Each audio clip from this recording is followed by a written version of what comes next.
Hi friends, ఈరోజు వేడి వేడి రైస్లో గోంగూర పచ్చడి నెయ్యి వేసుకుని తింటే ఆహా రుచే వేరండి. ఈ గోంగూర పచ్చడి ప్రాసెస్ మీకు సులభంగా చూపిస్తాను. ఈ గోంగూరని ఈ విధంగా బాగా ఆరబెట్టేసుకోవాలి. శుభ్రంగా కడుక్కొని ఆ తర్వాత స్టవ్ వెలిగించి ప్యాన్ పెట్టేసి 1 టేబుల్ స్పూన్ ఆయిల్ వేసి ఎండుమిరపకాయలు, 1 టీ స్పూన్ జీలకర్ర, 1 టీ స్పూన్ ఆవాలు, 1 టీ స్పూన్ మెంతులు అనేది వేసి ఒక రెమ్మ కరివేపాకు ఇంకా ఇంగువ వేసి ఈ విధంగా బాగా ఫ్రై చేసుకొని ఒక ప్లేట్లోకి తీసుకొని చల్లార్చుకోవాలి. అదే ప్యాన్లో ముందుగా శుభ్రంగా కడుక్కున్న గోంగూరను వేసి బాగా ఫ్రై అనేది చేసుకోవాలి.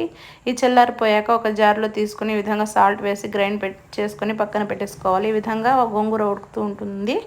ఈ పౌడరు మీకు ఎన్నో రకాల పచ్చడిలో యూజ్ అవుతుందండి. మీరు కావాలంటే ఒక కంటైనర్లో యూజ్ చేసుకోవచ్చు వేసుకొని. ఆ తర్వాత ఈ గోంగూర బాగా మగ్గిపోయిన తర్వాత ఈ పౌడరు ఈ గోంగూరలో వేసి ఈ విధంగా బాగా కలిపేసుకొని సర్వ్ చేసుకోండి.